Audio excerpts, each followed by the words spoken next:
Hearts open there at the vigil for Officer Ramos, saying we need a mayor like Rudy. What do you react? My reaction is that, you know, I don't put the blood of these police officers on the mayor's doorstep. I lost police officers. Bloomberg lost police officers. What I do hold them responsible for is letting those demonstrations get out of control. Those demonstrations were textbook what you shouldn't do. Here's how we did demonstrations. You had to get a permit. You had to be in a specific area.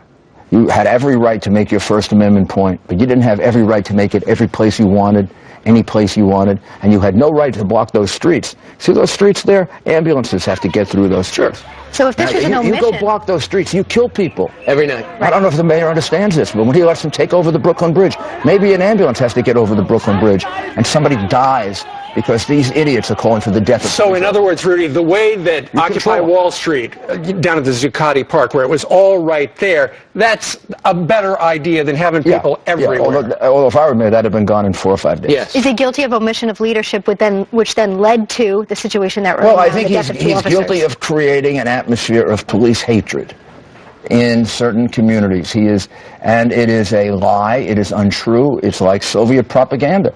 The police are not racist. There is not a systemic problem of police racism. There are some bad police officers. I've put over 70 police officers in jail as prosecutor and mayor, so I know there are bad police officers. But the systemic problem is the problem of crime.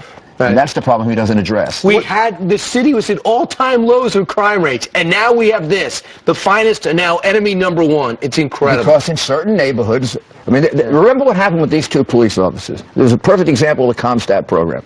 They were in one precinct. They were moved to another because there was more crime. What were these police officers doing? They were protecting the lives of African-American citizens. Now, what lives does Al Sharpton save? What lives has de Blasio saved? What lives does the president save? It's these police officers who are sitting there. I wasn't saving lives in the black community. My police officers were. And then in the white community, if you went to South Brooklyn and you had all those mafia wannabes who would shoot each other and do all kinds of junk to each other. It's these police officers who do it. Gotcha. They save us, and they should be the heroes of the African-American community. They were keeping them alive. Absolutely. Rudy, thank you very much. Thank you.